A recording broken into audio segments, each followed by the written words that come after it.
Class 11-এর যে first সেমিস্টারের পরীক্ষাটা হবে তো সেটা এমসিকিউর স্টাইলে হবে এবং ওএমআর সিটে পরীক্ষা দিতে হবে, এটা আমরা সকলে জানি। তো ইংরাজি বিষয়ের জন্য সেই এমসিকিউগুলো তোমরা প্র্যাকটিস করবে কোত্থেকে? ফার্স্ট সেমিস্টারে আমাদের 3খানা প্রোজ পড়তে হবে, 3খানা পোয়েম পড়তে হবে এবং উইলিয়াম শেক্সপিয়ারের লেখা যে স্টোরিগুলো যেটা র্যাপিড রিডার পোর্শনে আছে এরকম 3খানা স্টোরি পড়তে হবে। তো আমরা সেই প্রোজ বলো, পোয়েম বলো আর সেই র্যাপিড রিডারের যে স্টোরিগুলো সেগুলো বলো, তো এগুলো থেকে এমসিকিউ আমরা প্র্যাকটিস করবো কোত্থেকে? তো আমাদের হেল্প করার জন্য এই তুলসীর যে এইচএস গ্রামার কোশ্চেন বাঞ্চ বার করেছে, যেখান থেকে প্র্যাকটিস করলে কিন্তু আমরা অনেক প্রশ্ন পাবো, অনেক প্রশ্নগুলো প্র্যাকটিস করতে পারবো এবং আশা করা যায় এর বাইরে এমসিকিউ হতেই পারে না। তো আমরা সেই বইটা ধরে আজকে আমাদের ক্লাস 11-এর ফার্স্ট সেমিস্টারে যে প্রথম গদ্যটা আছে, 1 নম্বর যে স্টোরিটা আছে অ্যান অ্যাস্ট্রোলজার্স ডে, এটা আমাদের আর কে নারায়ণের লেখা। তো সেই অ্যাস্ট্রোলজার্স ডের উপর যে এমসিকিউগুলো হবে তো সেই এমসিকিউগুলো আমরা আলোচনা করব। এখানে অনেকগুলো এমসিকিউ দেওয়া আছে। তো আমরা আজকে তার মধ্যে পার্ট 1 ভিডিও, প্রথম ভিডিও আমরা অর্ধেকটা আলোচনা করব, বাকি অর্ধেকটা আমরা পরের ভিডিওতে আলোচনা করব, কারণ অনেকগুলো এমসিকিউ আছে, বেশ কিছু গ্রামারের প্রশ্ন আছে, সেগুলো একে একে আমরা সবটাই আলোচনা করব। আজকে আমরা আলোচনা করছি অ্যান অ্যাস্ট্রোলজার্স ডে এই স্টোরির উপরে এমসিকিউগুলো, তার আমাদের part 1 an astrologer's day written by R K Narayan. এর যে এমসিকিউগুলো রয়েছে আমাদের 2024 সালের এইচএস গ্রামার কোশ্চেন বাঞ্চ ডাফেন দাতে যেটা বার করেছে তুলসী প্রকাশনী, তার পেজ নাম্বার 20-তে আছে। তো এখান থেকে আমরা এমসিকিউগুলো আলোচনা করব। এই এমসিকিউর আলোচনা খুব সহজে বুঝতে পারবে কারা? যারা গল্পটা ভালো করে পড়ে রেখেছে। এখনো যারা অ্যান অ্যাস্ট্রোলজার্স ডে এর টেক্সট রিডিং ভালো করে পড়োনি বা এখনো স্টোরিটা জেনে ওঠা হয়নি বা আরেকবার শুনতে চাইছো, তাহলে আমার চ্যানেলে ওর টেক্সট পড়ানো ভিডিও আপলোড করা আছে। আমার চ্যানেলে ভিজিট করো, প্লেলিস্টকে ক্লিক করো, ক্লাস 11-এর ভিডিও বার করো, সেখানে সমস্ত টেক্সট পড়ানোর ভিডিওগুলো পেয়ে যাবে। শুধু এই গল্পটা নয়, এরপরে যে টেক্সটগুলো সমস্ত টেক্সটের ভিডিও আপলোড করে দেওয়া আছে, কমপ্লিট গাইড প্যাকেজ এই চ্যানেলে তোমরা পেতে থাকবে। তো আমরা আজকে সময় নষ্ট না করে মূল অংশে আসছি। আমরা এমসিকিউ আলোচনা করব an astrologer's day, page number 20-তে আছে। প্রথম প্রশ্ন আছে an astrologer's day was written by, এই যে স্টোরিটা নাম দিয়েছে এটা লিখছেন কে? আর কে নারায়ণ। আমাদের option number C. The full name of R K Narayan is, R K নারায়ণের পুরো নাম কি? উত্তর হচ্ছে রসিপুরম Krishnaswami Iyer Narayan Swami. Option number 4, option number D. আর 3-এর দাগে R K Narayan was born in the year, R K Narayan মানে রসিপুরম কৃষ্ণস্বামী নারায়ণ জন্মগ্রহণ করেছিলেন কত সালে? উত্তর হচ্ছে 1906 সালে। অপশন নাম্বার ডি, 1906 সালে জন্মগ্রহণ করেছিলেন। Which one among the books is not written by R K Narayan? নিচে 4খানা বইয়ের নাম দেওয়া আছে, এর মধ্যে আর কে নারায়ণ কোন বইটা লেখেননি? মালগুড়ি ডেজ, আনটাচেবল, স্বামী and friends and the guide. এর মধ্যে আনটাচেবল যে বইটা, এই বইটা আর কে নারায়ণ লিখেননি, তাহলে এটা আমরা অপশন নাম্বার বি তে যাব। আর বাকি যে 3খানা বই, 3খানা কিন্তু আর কে নারায়ণ লিখেছেন। আর 5-এর দাগে an astrologer's day was published in, এই অ্যান অ্যাস্ট্রোলজার্স ডে এই গল্পটা প্রকাশিত হয়েছিল কত সালে বা কোথায় প্রকাশিত হয়েছিল? উত্তর হচ্ছে মালগুড়ি ডেজ এই গ্রন্থের মধ্যে প্রকাশিত হয়েছিল, অপশন নাম্বার সি। 6-এর দাগে আছেন an astrologer's day was published in, আর এই বইটা এই গল্পটা প্রকাশিত হয়েছিল কত সালে? না ভারতবর্ষের যে বছর স্বাধীনতা লাভ করে ওই বছরই প্রকাশিত হয়েছিল, 1947 সালে, অপশন নাম্বার বি। আমরা 7-এর দাগে যাব an astrologer's day the story is narrated by, এই যে অ্যান অ্যাস্ট্রোলজার্স ডে এই গল্পটা স্টোরিটা বলছেন কে? না গল্পটা বলছেন আমাদের লেখকই বলছেন, আর কে নারায়ণ বলছেন। আর কে নারায়ণ তো অপশনে নেই, আমরা অপশন নাম্বার এ তে যাব, the author, option number A. 8-এর দাগে who was not included in the trio novelist, ইংরেজি সাহিত্যে যে ত্রিকোণ ঔপন্যাসিক মানে 3জনকে মিলে একটা কম্বিনেশন গড়ে উঠেছিল, ট্রায়ো নোভেলিস্ট বলা হয়। ওরা কারা? ওরা হচ্ছেন রাজা রাও, আর কে নারায়ণ এবং মুলক রাজানন্দ, এই 3জন। তো প্রশ্ন হচ্ছে এই ট্রায়ো নোভেলিস্টের মধ্যে নেই কে? উত্তর হচ্ছে রাস্কিন বন্ড নেই, option number A, Ruskin Bond. আর 9-এর দাগে the astrologer punctually open his bag at, যে জ্যোতিষীর গল্পটা আমরা পড়লাম সেই জ্যোতিষী নিয়ম করে প্রতিদিন রোজকার মতো ব্যাগটা খুলেছিল, কখন? সকালবেলা, দুপুরবেলা, বিকেলবেলা নাকি সন্ধ্যাবেলা? উত্তর হচ্ছে দুপুরবেলা, mid day, option number B. 10-এর দাগে the professional equipments the astrologer used, আর ওই জ্যোতিষী যে সমস্ত পেশাদারি উপকরণগুলো বা জিনিসগুলো ব্যবহার করত সেগুলো, তার মধ্যে জিনিসটা কি? এই human skull, crystal ball, cowrie shells আর ট্যারট কার্ডস। উত্তর হবে কৌড়ি সেলস, ওই যে সাদা রঙের কৌড়িগুলো 12টা থাকতো, সেই কৌড়ি সেলগুলো ছিল তার একটা উপকরণ। 11 দাগে হাউ মেনি কৌড়ি সেলস ওয়ার দেয়ার, তার ব্যাগের মধ্যে কৌড়িগুলো বা কৌড়ি সেলগুলো ছিল কটা? উত্তর হচ্ছে 1 ডজন মানে 12টা, অপশন নাম্বার সি, 12। আর 12 দাগে on a square piece of cloth there was, একটা চৌকোনো কাপড় থাকতো জ্যোতিষীর কাছে, সেই কাপড়ের মধ্যে কি ছিল? না মিস্টিক চার্ট, বিভিন্ন রহস্যময় তালিকা আঁকা ছিল, অপশন নাম্বার ডি। তো 13 দাগে the mystic charts on the square piece of cloth were. ওই যে চৌকোনো কাপড়টা তার উপরে যে রহস্যময় কিছু তালিকা আঁকা থাকতো সেগুলো কি রকম ছিল, না সেগুলো ছিল অবস্কিওর, দুর্বোধ্য, মানে বোঝা বড় কঠিন। অবস্কিওর অপশন নাম্বার বি, মানে দুর্বোধ্য বা দুর্গম। 14 দাগে দ্য পালমিরা রাইটিং ওয়াজ ইন। ওই যে পালমিরা গাছের টুকরোগুলো যেগুলো লেখার কাজে ব্যবহার করা হয় সেগুলো কি অবস্থা থাকতো, না বান্ডেল অবস্থা থাকতো। অপশন নাম্বার ডি, বান্ডেল গোছার অবস্থা থাকতো। 15 দাগে the eyes of the astrologer sparkled with. ওই জ্যোতিষী যে চোখগুলো সেগুলো স্পার্কেল মানে দীপ্তিমান হতো কিসের সাহায্যে, উত্তর হচ্ছে এ শার্প অ্যাবনর্মাল গ্লিম, একটা তীক্ষ্ণ অস্বাভাবিক দৃষ্টি। Option number D. 16 দাগে the simple customers of the astrologer took the sharp abnormal Glim of his eyes as.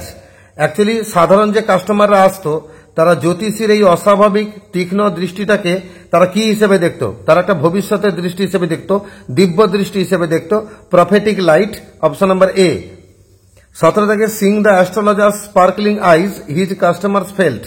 ওই জ্যোতিষীর অস্বাভাবিক যে চোখের অবস্থান বা চোখের দ্যুতি এগুলোকে দেখে কাস্টমাররা কিন্তু স্বস্তি বোধ করত, felt comforted. Option number B. আর 18 থেকে astrologer's professional equipments did not include.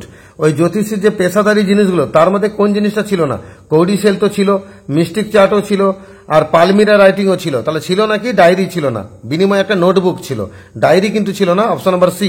আর 19 দাগে অ্যাস্ট্রোলজার্স ফোরহেড ওয়াজ রেসপ্লেন্ডেন্ট উইথ। ওই জ্যোতিষী যে কপালগুলোতে আঁকা থাকতো বা সাজানো থাকতো কি, উত্তর হচ্ছে স্যাক্রেড অ্যাশ অ্যান্ড ভার্মিলিয়ান, পবিত্র ছাই এবং সিঁদুর। Option number B. 20 দাগে অ্যাস্ট্রোলজার্স আইজ সার্চিং ফর। ওই জ্যোতিষীর চোখগুলো সেগুলো খুঁজতো, কি খুঁজতো, কাস্টমার খুঁজতো। Option number C. আর 21 থেকে what enhances the power of the astrologer's eyes. জ্যোতিষী চোখগুলোর ক্ষমতাকে বাড়াতো কোন জিনিসটা, উত্তর হচ্ছে position between pointed forehead and whiskers. তার যে রঙিন কপাল এবং চোখ থেকে যে কালো কালো জলের মতো গড়িয়ে পড়তো ছবি আঁকা থাকতো, এই দুটোর মাঝখানে চোখের অবস্থানটা। তাহলে position between pointed forehead and whiskers. Option number D. 22 দাগে the colour of the turban around his head ওয়াজ। তার মাথায় যে পাগড়ি থাকতো পাগড়ির রংটা কি ছিল, উত্তর হচ্ছে স্যাফরন কালারে ছিল। Option number C. 23 দাগে this colour scheme never failed. এই যে রঙের সহাবস্থানটা বা রঙের সংমিশ্রণটা এটা কখনো দর্শকের বা কাস্টমারের দৃষ্টি আকর্ষণ করতে ব্যর্থ হতো না। এখানে কালার মেনশন বলতে কোন কালারের কথা বলা আছে, উত্তর হচ্ছে স্যাফরন, ওই পাগড়ির কালার মানে গেরুয়া কালার, স্যাফরনের কথা বলা আছে। Option number C. আর 24 দাগে people were attracted to the astrologer as বিজ। লোকেরা জ্যোতিষীর কাছে আকৃষ্ট হতো মৌমাছির মতো, বীজ। Option number B. আর 25 দাগে astrologer sat under the boughs of a. জ্যোতিষী বসতো কোন গাছের ডালার তলায়, উত্তর হচ্ছে টামারিন ট্রি, তেঁতুল গাছের ডালার তলায়। Option number D. আর 26 দাগে the road where the astrologer sat ran through. যে রাস্তার উপরে অ্যাস্ট্রোলজার বসতো সেই রাস্তাটা গেছিল কোন দিকে, উত্তর হচ্ছে টাউন হল পার্কের দিকে গেছিল। Option number C.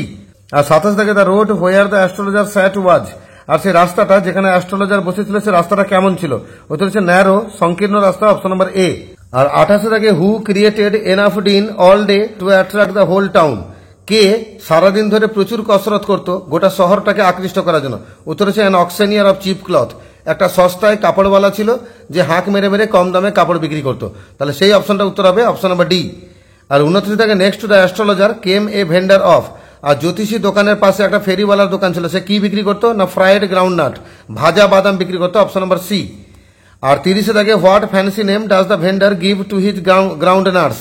ওই যে বাদাম ভাজার দোকানটা ছিল সে তার বাদাম ভাজা বিক্রি করতে গিয়ে দোকানকে বিভিন্ন রকম নাম টাম দিত, প্রত্যেকদিন নাম পাল্টাতো। তো কি কি নাম দিত, বোম্বে আইসক্রিম, দিল্লি আলমন্ড আর রাজাজ ডেলিকেসি। এখানে সবটাই উত্তর হবে অল অফ দিজ, সবটা উত্তর। Option number D, all of these. 31 থেকে from whom a considerable portion of the crowd dallied before the astrologer. কার দোকান থেকে কিছু কাস্টমার কেটে এসে এই জ্যোতিষীর দোকানের সামনে ভিড় জমাতো, কার দোকান থেকে, না সে ফেরিওয়ালা বাদাম ভাজার যে দোকানটা তার দোকান থেকে। সি অপশনটা হবে groundnut vendor. Option number C.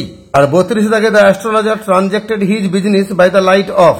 ওই জ্যোতিষী তার যে বিজনেসটা চালাতো কার আলো নিয়ে, উত্তর হচ্ছে ফ্লেয়ার মানে লম্ফ, খোলা বাতির যে আলোটা ফ্লেয়ার, ওই আলো থেকে। এবং ফ্লেয়ারটা কার ছিল, সেই যে ফেরিওয়ালা ছিল বাদাম ভাজা বিক্রি করতো তার দোকানের ছিল। তাহলে ফ্লেয়ার উত্তর হবে অপশন নাম্বার সি। আর তারপর 33 থেকে the place where the astrologer sat had an enchanted vibe because. ওই জায়গাটা যেখানে জ্যোতিষী দোকান খুলে বসতো সেই জায়গাটা ভুতুড়ে পরিবেশ ছিল। কারণ কি, না ওই জায়গায় কিন্তু পৌরসভার আলোর কোনো সুবিধা ছিল না। It did not have the benefit of municipal lighting. Option number এ। 34 থেকে this suited the astrologer very well এই পরিবেশটা অ্যাস্ট্রোলজারকে খুব সুন্দর করে মানিয়ে গেছিল, জ্যোতিষীকে খুব সুন্দর করে মানিয়ে গেছিল। কারণ this refers to the enchanted circumstances, option number C, মানে ভুতুড়ে পরিবেশ। 35 দাগে দ্য অ্যাস্ট্রোলজার হ্যাড, ওই জ্যোতিষীর কি ছিল না, নো নলেজ অব অ্যাস্ট্রোলজি। জ্যোতিষীর কোনো বিন্দুমাত্র জ্ঞান ছিল না, শুধুমাত্র প্র্যাকটিস করে আর লোকের মনকে বুঝে নিয়ে তার ব্যবসাটা চালাতো। তাহলে নো নলেজ অব অ্যাস্ট্রোলজি, জ্যোতিষীর তার কোনো জ্ঞান ছিল না, অপশন নাম্বার বি। আর 36 দাগে the place where the astrologer sat was lit up by, সেই জায়গাটা যেখানে জ্যোতিষী বসেছিল সেই জায়গাটা আলোকিত হতো কি দিয়ে, না উত্তর হচ্ছে শপ লাইটস, দোকানগুলোর যে আলো সেই আলো দিয়ে আলোকিত হতো, অপশন নাম্বার সি। 37 দাগে the astrologer managed his business by, জ্যোতিষী তার দোকানটাকে চালাতো, বিজনেসটাকে ম্যানেজ করতো কি দিয়ে, না তার নিজের কোনো আলো ছিল না, without lights of his own, option number B. 38 দাগে the astrologer pleased and astonished everyone by his, জ্যোতিষী কিন্তু সকল কাস্টমারকে সন্তুষ্ট করতে বা অবাক করতো কি দিয়ে, না তার স্টাডি দিয়ে, প্র্যাকটিস দিয়ে এবং শ্রিউড গেস ওয়ার্ক দিয়ে, অনুমান করে, অপশন নাম্বার ডি হবে অল অফ দিজ। কারণ এখানে সবকটা উত্তরই ঠিক আছে। He had left his village, সে তার গ্রামটা ত্যাগ করেছিল, মানে কোনো প্রিভিয়াস থট বা প্ল্যান কিছু ছিল না, কোনো পূর্ব পরিকল্পনা ছিল না, option number C, without any previous thought or plan. আর 40 দাগে what was the profession of the astrologer's forefather, ওই জ্যোতিষী যে পূর্বপুরুষরা ছিল তাদের সকলের পেশা কি ছিল, না তারা সকলে ফার্মার ছিলেন, কৃষক ছিলেন, অপশন নাম্বার ডি।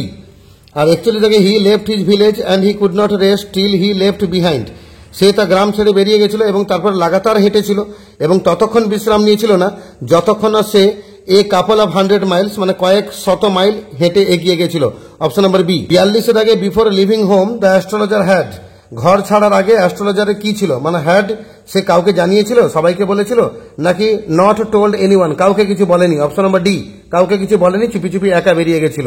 43 দাগে you can't get out of it now, আপনি এখন আর এখান থেকে মুক্তি পেতে পারবেন না, এটা কে বলছিল, সে যে নতুন লোকটা এসেছিল স্ট্রেঞ্জার সে বলছিল এবং সে চ্যালেঞ্জ করছিল জ্যোতিষীকে, অপশন নাম্বার বি। 44 দাগে the astrologer had a working analysis of, আর এই জ্যোতিষীর একটা ওয়ার্কিং অ্যানালাইসিস মানে কাজের একটা পরীক্ষা নিরীক্ষা করা ছিল কি, কোন বিষয়কে নিয়ে, না ম্যানকাইন্ডস ট্রাভেলস, মানব জাতির সমস্যাকে নিয়ে, অপশন নাম্বার এ। আর 45 দাগে the astrologer had a working analysis of ম্যানকাইন্ডস, ওই অ্যাস্ট্রোলজারের যে ওয়ার্কিং অ্যানালাইসিস ছিল মানুষের কি সমস্যাকে নিয়ে, ম্যারেজকে নিয়ে, নাকি মানুষের রোজকার স্বাভাবিক দুঃখ কষ্টকে নিয়ে, নাকি পয়সাকে নিয়ে, নাকি অল অফ দিজ, সবকটাকে নিয়ে, উত্তর হবে সবকটাকে নিয়ে, অপশন নাম্বার ডি। 46 দাগে his perception in astrology was sharpened by, জ্যোতিষ শাস্ত্রকে নিয়ে তার যে ধারণা সেটা শক্তিশালী হয়েছিল, ধারালো হয়েছিল কি দিয়ে, না লং প্র্যাকটিস দিয়ে, অপশন নাম্বার বি, দীর্ঘ প্র্যাকটিসের দ্বারা।